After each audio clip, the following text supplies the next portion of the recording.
Ave Maria, cheia de graça, o Senhor é convosco, bendita sois vós entre as mulheres, e bendito é o fruto do vosso ventre, Jesus. Santa Maria, Mãe de Deus, rogai por nós, pecadores, agora e na hora de nossa morte. Amém.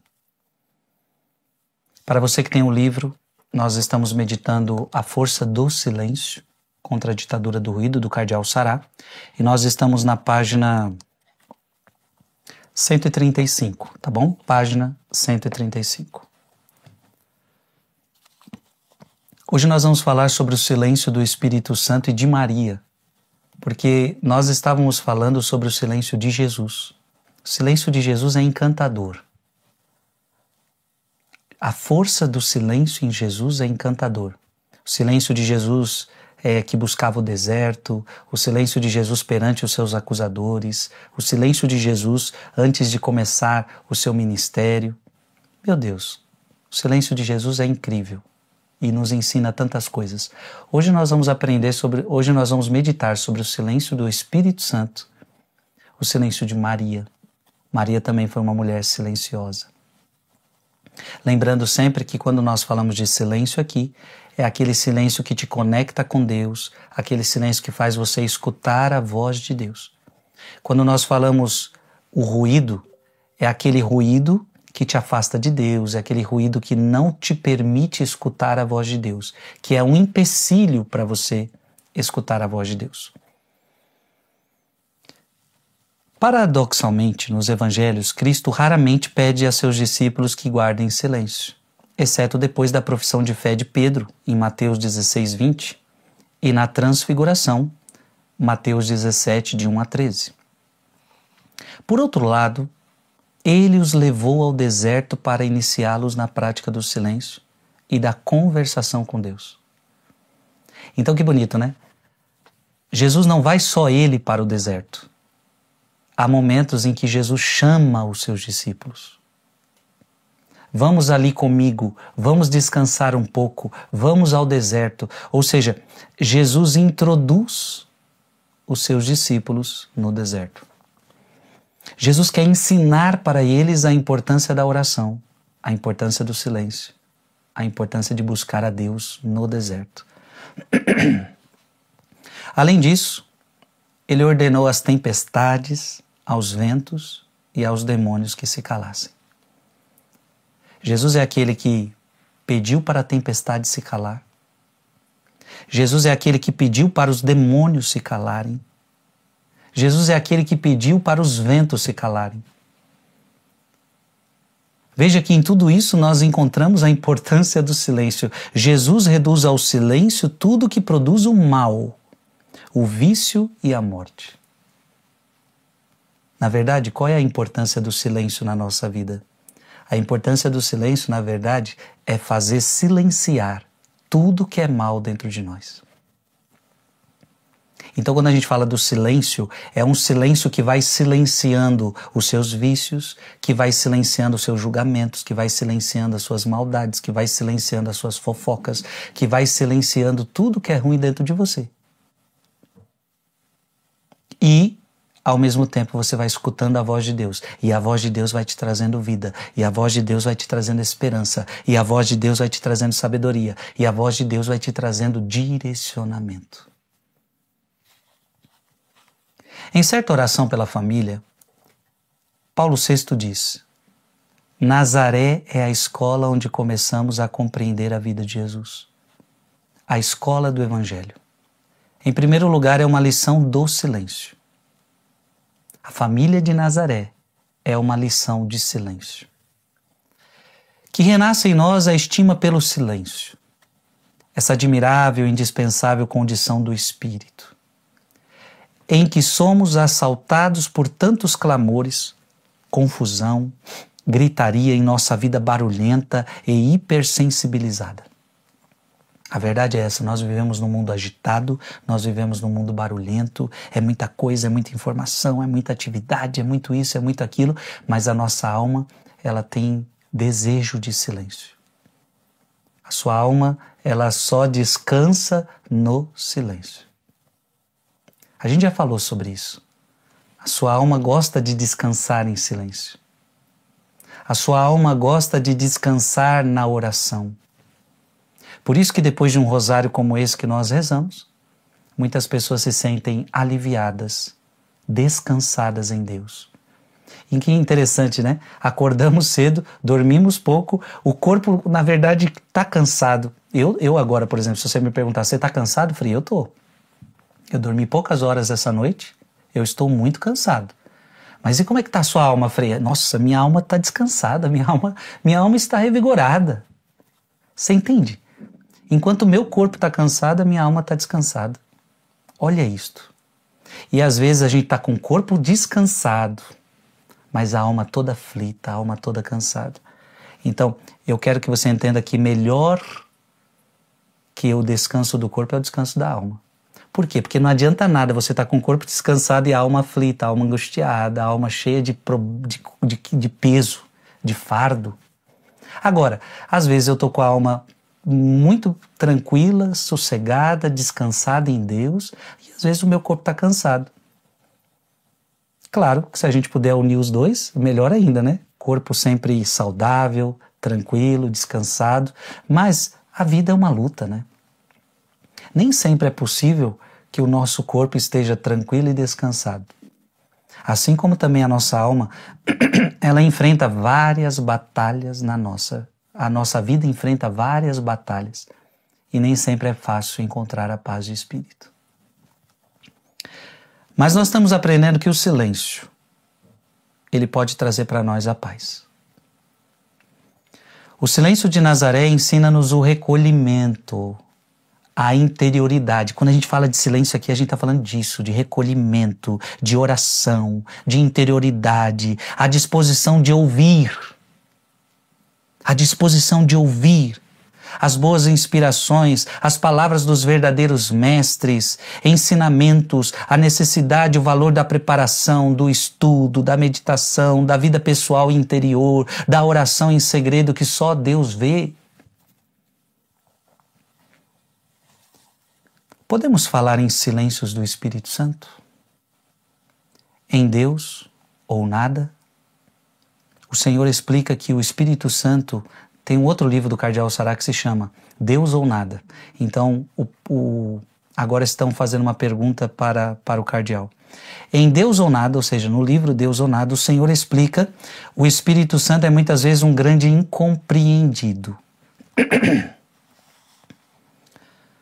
O Espírito Santo não tem rosto nem palavra.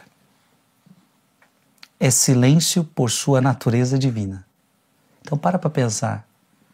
O Espírito Santo não tem rosto. O Espírito Santo não tem corpo.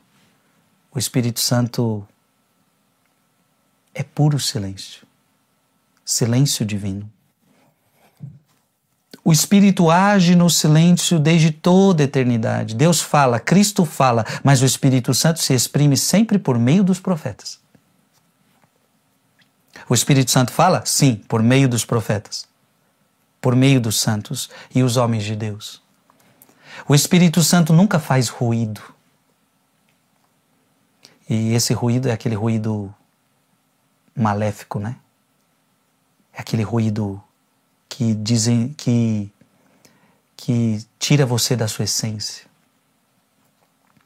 Ele conduz a verdade sempre sendo o grande intermediário. Gente, esse é o maior papel do Espírito Santo. O Espírito Santo, ele te conduz à verdade. Este é o maior papel do Espírito Santo.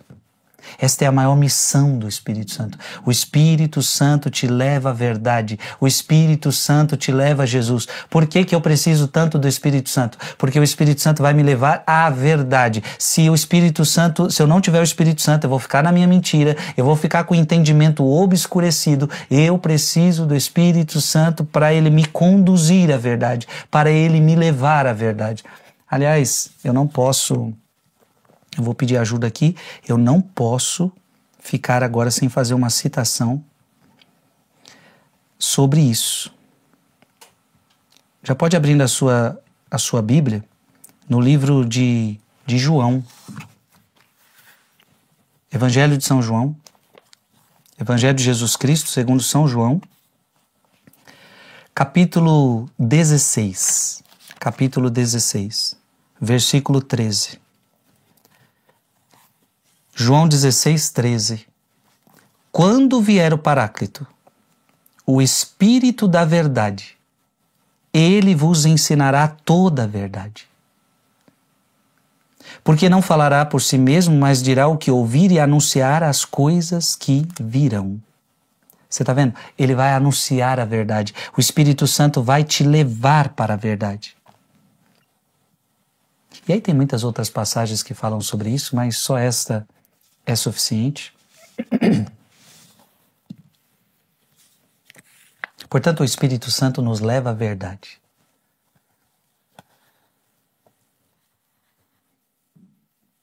Ele conduz a verdade sendo sempre o grande intermediário. Silenciosamente conduz a humanidade em direção a Cristo. Então a missão do Espírito Santo é te levar para Cristo. Deixa eu te dar um conselho. Tem alguém da sua família que precisa encontrar Cristo? Então ela precisa do Espírito Santo. O Espírito Santo vai levar ela para Cristo. Saiba disso. Quem nos leva para Cristo, quem nos apresenta Cristo, quem nos mostra Cristo é o Espírito Santo. O Espírito Santo nos conduz a Cristo.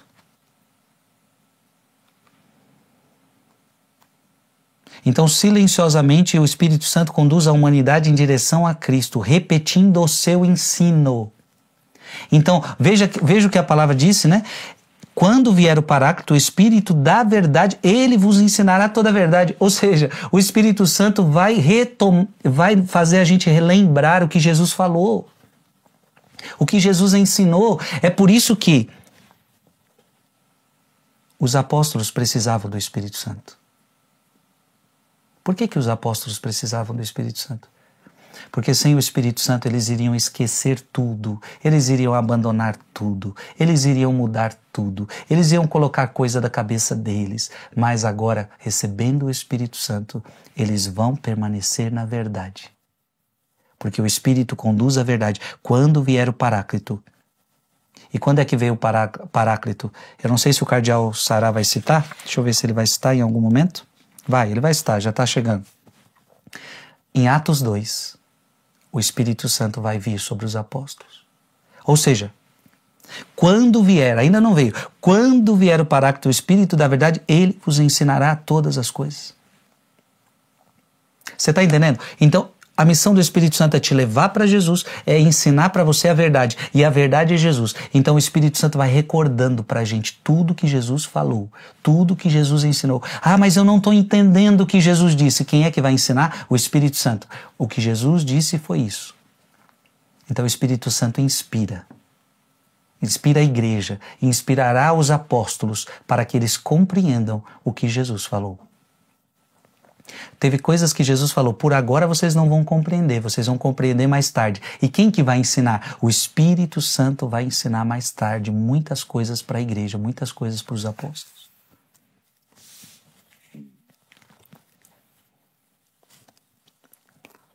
A única vez que o Espírito se manifestou com ruído foi em Pentecostes, para despertar a humanidade adormecida. Olha que bonito, né? O Espírito Santo é silêncio, mas a única vez que ele se manifestou com ruído, com barulho, não é aquele barulho que te separa de Deus, mas é o barulho para te acordar, para despertar uma humanidade que estava adormecida e tirá-la de seu torpor e de seu pecado. Coisa linda. E aí você pode abrir, porque essa passagem ela vai ser agora importante. Atos capítulo 2, versículo de 1 a 6. Atos capítulo 2, versículo de 1 a 6. Chegando o dia de Pentecostes, estavam todos reunidos no mesmo lugar. De repente veio do céu um ruído. Então esse ruído, o cardeal está dizendo o seguinte, esse ruído é para acordar a humanidade, para que ela possa despertar do seu pecado. De repente veio do céu um ruído como se soprasse um vento impetuoso e encheu toda a casa onde estavam sentados. Apareceu-lhes então uma espécie de línguas de fogo que se repartiram e repousaram sobre cada um deles. Ficaram todos cheios do Espírito Santo e começaram a falar em outras línguas conforme o Espírito Santo lhes concedia que falassem. Achava então em Jerusalém judeus piedosos de todas as nações que há debaixo do céu. Ouvindo aquele ruído, reuniu-se muita gente e maravilhavam-se de cada um os ouvia falar na sua própria língua. O ruído que é um despertar. Desperta a humanidade. Desperta. Às vezes o barulho é para despertar. Gente, quantos testemunhos eu já ouvi de pessoas que não estavam nem pensando em rezar com a gente na madrugada. Mas alguém chamou ela, aquela coisa toda, venha rezar conosco e tal, e ela não quis, ela não queria. De repente, eu já ouvi vários testemunhos desse. Diz a pessoa que ela ouviu um barulho, e ela pergunta para a pessoa do lado, ninguém viu esse barulho, só ela ouviu aquele barulho. De repente ela levanta da cama e ela começa a rezar, e começa a acontecer um processo de conversão nessa pessoa. Ela não queria rezar, ela não queria, estava nem aí para isso, mas o Espírito a acordou. E ela fala, um barulho eu senti, eu fui ver o que era, perguntei para a família ninguém ouviu, só eu ouvi, e de repente ela estava de pé, chorando, adorando Jesus e passando por um processo de conversão. Tem vezes que o barulho do Espírito é para acordar você, é para que você desperte do seu sono. O sono que eu digo, o sono que você estava no sono da fé, adormecido na fé. O Espírito habita em nosso interior e nos regenera em ruídos manifestos, sem ruídos manifestos. O Espírito Santo é a força silenciosa, livre como o vento. O Espírito sopra de maneira imprevisível.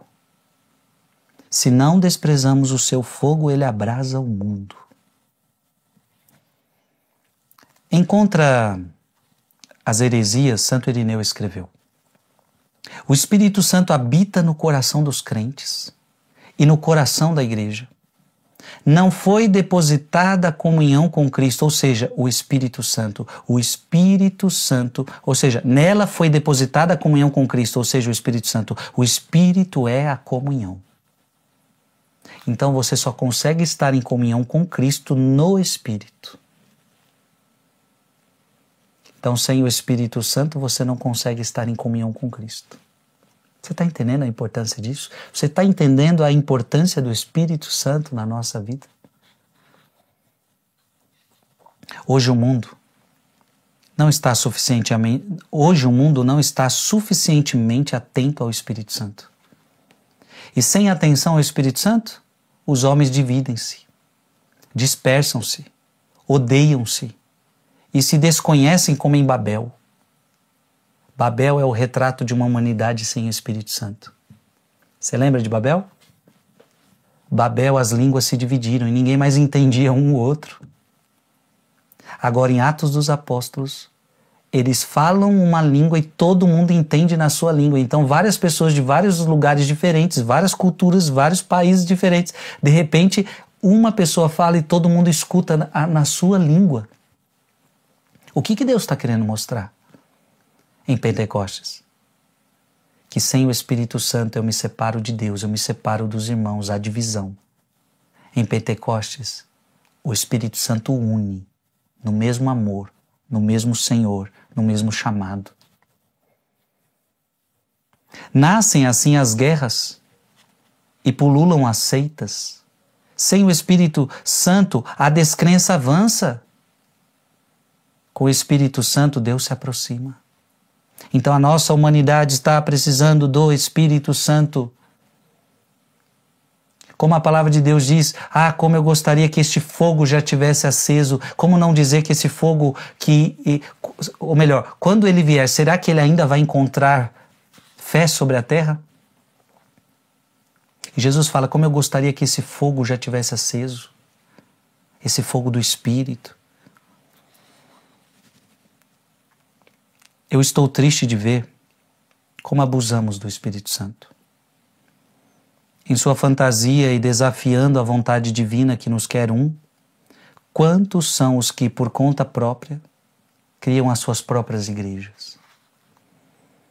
Veja, gente, eu não posso criar minha própria igreja.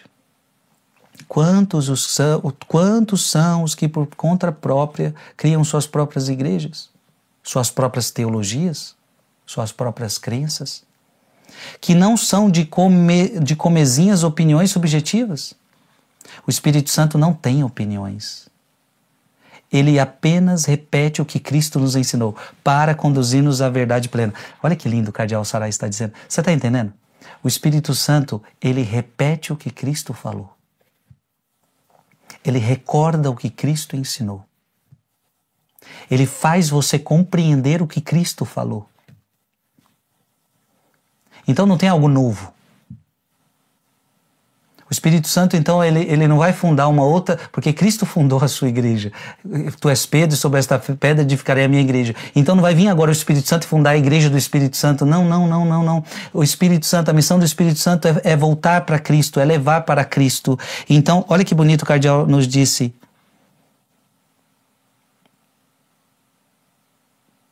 O Espírito Santo não tem opiniões. Ele apenas repete o que Cristo nos ensinou para conduzir-nos à verdade plena.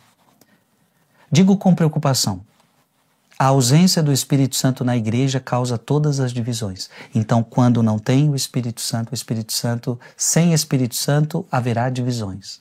Na igreja, na sua família, na sua casa, no seu trabalho. Onde está a igreja, ali está o Espírito de Deus. E aí você precisa entender, não existe igreja sem o Espírito Santo. E você pode ter certeza que a nossa igreja é guiada pelo Espírito Santo. Mesmo que os homens que estão nela são homens falhos, e a gente às vezes vê um pecado de um, pecado de outro, eu tenho minhas fraquezas, você tem as suas, mas quem vai conduzindo a igreja é o Espírito Santo. Onde está o Espírito, ali está a igreja. Gente, isso é muito importante. Aonde está o Espírito, ali está a igreja.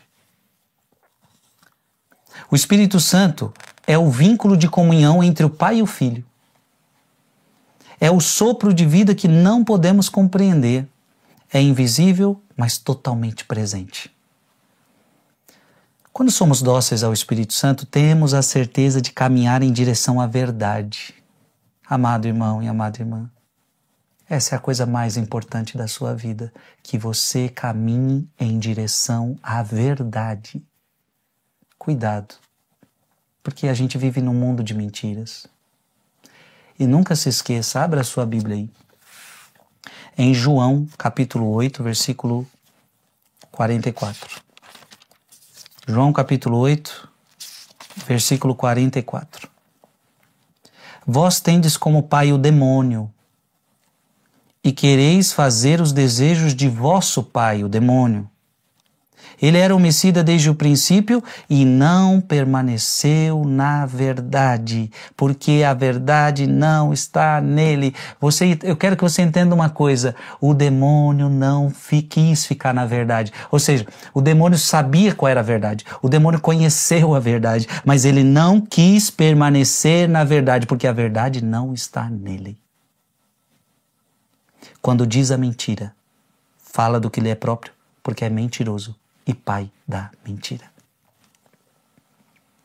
Então, agora eu quero que você vá na sua Bíblia aí, em 1 João capítulo 5, versículo 19. 1 João capítulo 5, versículo 19. Sabemos que somos de Deus e que o mundo todo jaz sob o maligno. Ora, se o mundo jaz sob o maligno, e o maligno é o pai da mentira, você acha que no mundo que a gente vive não vai ter mentira? E a mentira é a distorção da verdade?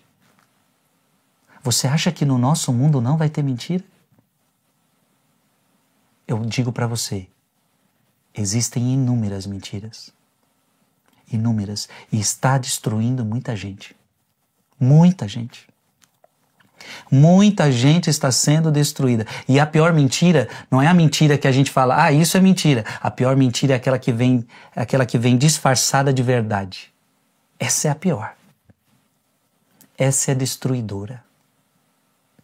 E o diabo é especialista nisso. Olha o Jardim do Éden, o diabo é especialista. Deus tinha dado toda a orientação, Deus tinha ensinado toda a verdade, mas o diabo é especialista em fazer a pessoa acreditar que o que ele está dizendo é melhor do que o que Deus disse. Gente, olha isso. Deus falou para você não comer? Ah, não! Ou seja, o diabo é especialista em fazer as pessoas acreditarem que o que ele diz, que o mundo diz, é melhor do que o que Deus diz. Ele sabe fazer a trama, ele sabe seduzir.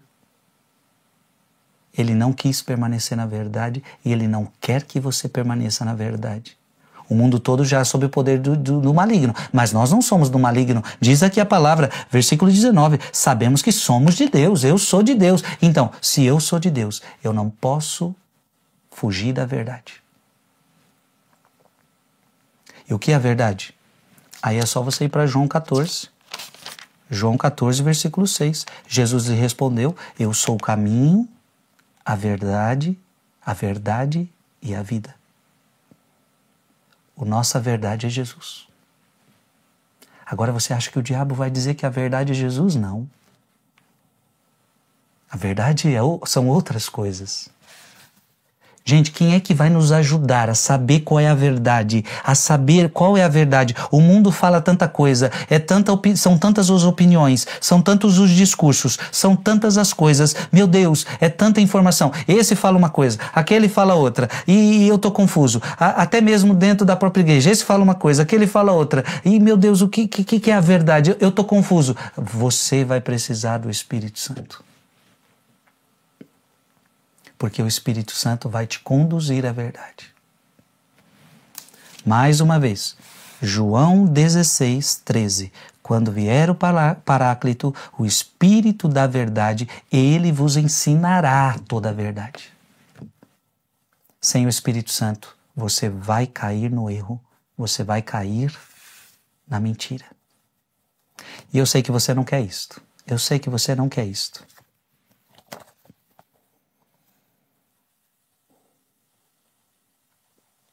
Então, quando somos dóceis ao Espírito Santo, temos a certeza de caminhar em direção à verdade.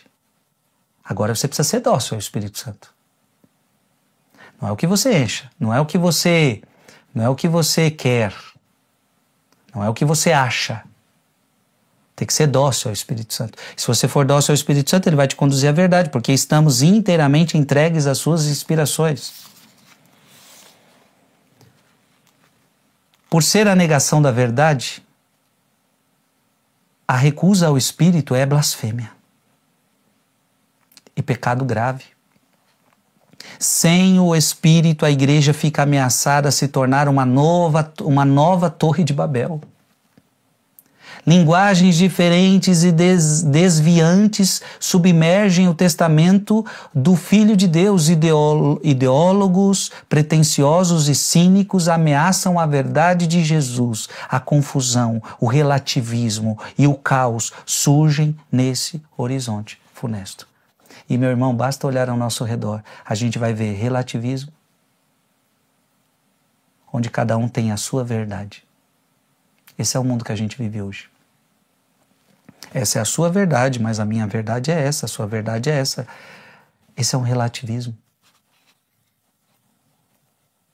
E eu quero só que você entenda, a minha verdade é Jesus. João 17, 17. João 17, 17. Eu amo essa palavra, ó.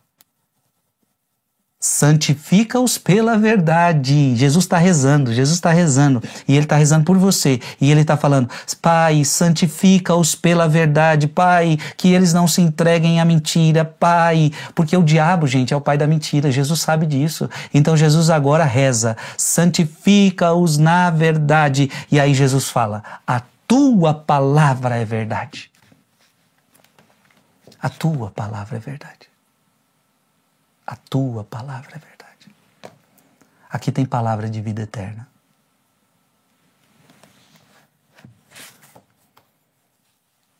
E Maria? Falamos do silêncio do Espírito e o silêncio de Maria. Por que Maria está tão silenciosa nos evangelhos? Se você lê os evangelhos, você vai ver uma mulher silenciosa. Toda a vida da mãe de Jesus é banhada de silêncio. Entre os evangelistas, apenas Lucas e João falaram realmente da Santíssima Virgem. São Lucas relata assim as palavras de Maria quando dá a anunciação. Lucas 1, de 26 a 38. Maria dá ouvido ao verbo silencioso. Sua carne pode então tornar-se o regaço da eterna palavra. Jesus é a palavra, então Maria, ela recebe essa palavra. Nele todo ser humano vê-se chamado ao mesmo destino, tornar-se, ou melhor, nela todo ser humano vê-se chamado ao mesmo destino, tornar-se uma morada de Deus. Em Maria a gente vê o nosso destino. Todos nós devemos ser morada de Deus, morada do Verbo. E o Verbo se fez carne e habitou entre nós.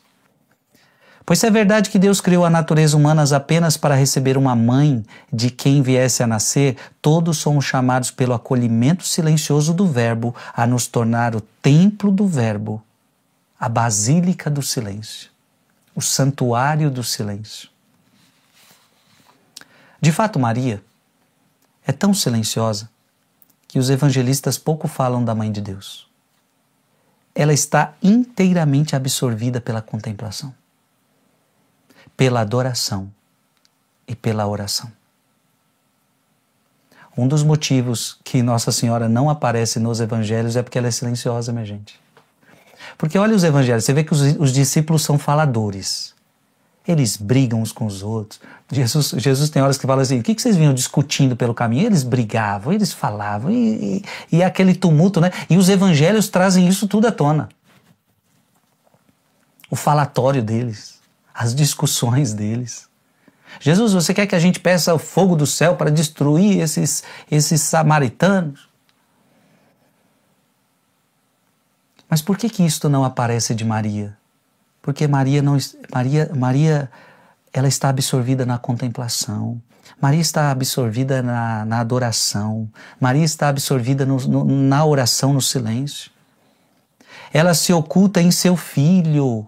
Ela não quer aparecer mais que seu filho. Ela só existe para o seu filho. Ela desaparece em seu filho. Então por que Nossa Senhora não aparece? Porque ela desaparece em Jesus. Ela não quer tomar o lugar de Jesus. Assim como João Batista tinha dito, importa que ele cresça e que eu diminua. Assim é Maria. Não é a mãe que tem que aparecer, é o filho. Maria desaparece em Jesus. Maria, nós não vemos ela, eu sou a mãe dele, deixa eu também dar uma palavrinha, meu filho, deixa eu dar uma palavrinha, porque tem muita gente reunida aqui, eu quero dar uma palavrinha porque eu te eduquei, fui eu que te ensinei a falar. Não, Nossa Senhora não rouba a cena. Nossa Senhora se esconde, Nossa Senhora é escondida, Nossa Senhora desaparece em seu filho. São Lucas evoca novamente as palavras de Maria quando perdeu o menino Jesus e o reencontrou no templo entre os doutores da lei. Maria diz, seus pais, ou melhor, a palavra de Deus diz, seus pais iam todos os anos a Jerusalém para a festa da Páscoa. Lucas 2, de 41 a 52. Lucas 2, de 41 a 52.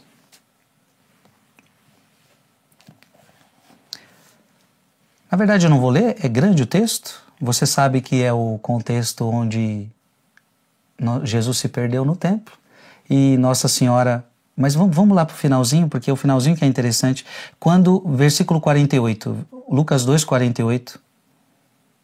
Quando eles o viram, ficaram admirados e sua mãe disse-lhe, meu filho, que nos fizeste?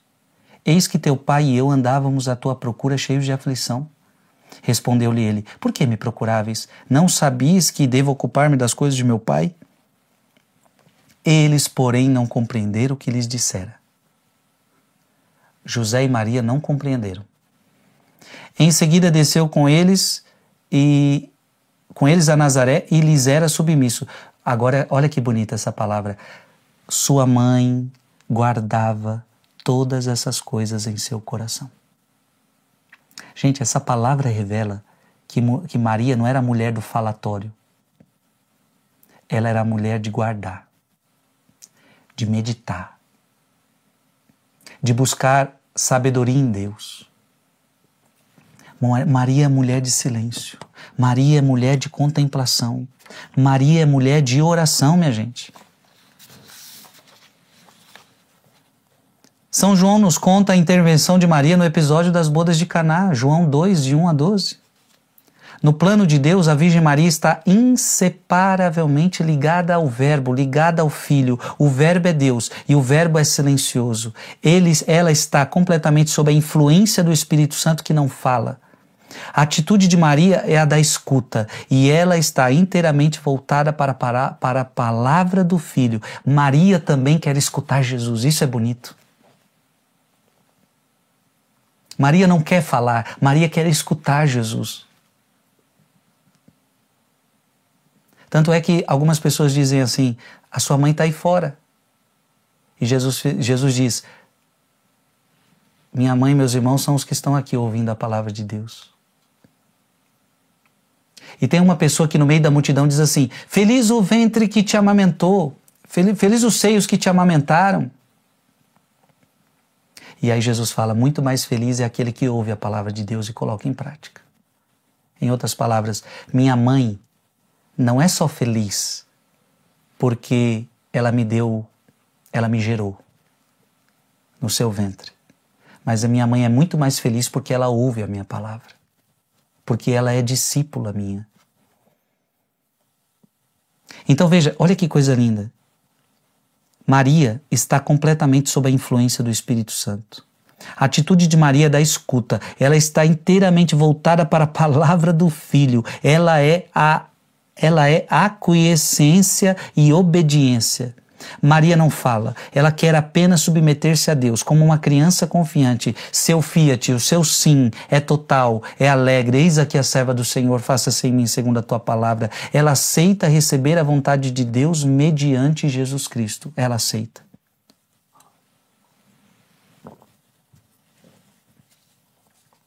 A mãe de Jesus está imersa no assombro e no silêncio de alegria. Aos pés da criança do Natal, está imersa na dor e na angústia quando Herodes ameaça o menino Deus e também aos pés da cruz.